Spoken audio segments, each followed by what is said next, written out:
Greetings, Indian Lake riparians. It is Friday, May 3rd, 2024. Hope you're out there enjoying the lake.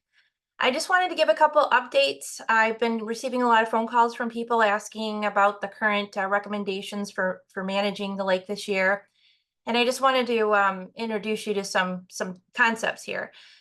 First of all, we know that when we have low ice cover and especially low ice or snowpack on top of ice cover, we get a lot of light penetration through the winter, and we get a lot of sediment germination early in the season.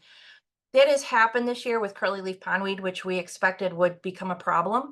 The curly leaf pondweed has really taken over 2,200 acres of Indian Lake, because that's where the milfoil used to grow. So now we have to be very strategic about managing that particular plant. It was tempting to recommend going with a contact herbicide, which would knock that out very quickly, but that might not kill the seed turion, and it also would further reduce the dissolved oxygen, which we were concerned about because the dissolved oxygen in a couple locations is already under 5. So we need to be very careful about not having a huge die-off very quickly that could consume a lot of oxygen in the water. The other unfortunate circumstance is that there's not a lot of coontail in the lake now relative to what was there last spring and last fall. And because there's not a lot of other native submerged vegetation, we're very concerned that if we were to wipe out all the curly leaf structure, there wouldn't be enough fish structure. And also we could end up encouraging more blue-green algal blooms, which we don't want to do.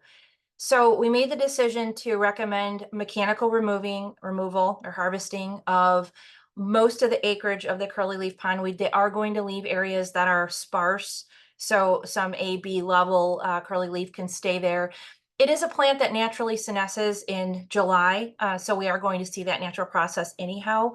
But I know that there are 7 machines out on the lake right now, as of today, May 3rd. And I would really predict that by the end of May, the lake is going to look wonderful as far as not having all of those mats of curly leaf out there. We just hope that we get some open niches out there to grow some other new favorable native aquatic plants. So that's one of the goals. We are due to be back on the lake again in July for another whole lake survey. And at that point, I certainly hope to see a lot more diversity, especially with the curly leaf really dying back. The good thing about the harvesting operation is a couple fold. One, it won't create that big oxygen depletion, and it's going to remove the turions, but it's also going to leave a little bit of structure lower in the water column for the fishery, in the absence of other native plants. So we're trying to create a balanced system out there and discourage any additional growth of blue-green algae. So any other questions come up, feel free to shoot them over to the Ohio DNR, or you can email me at jenniferj@restorativelakeSciences.com, and I can provide more updates as we go along. Have a wonderful weekend and enjoy the lake.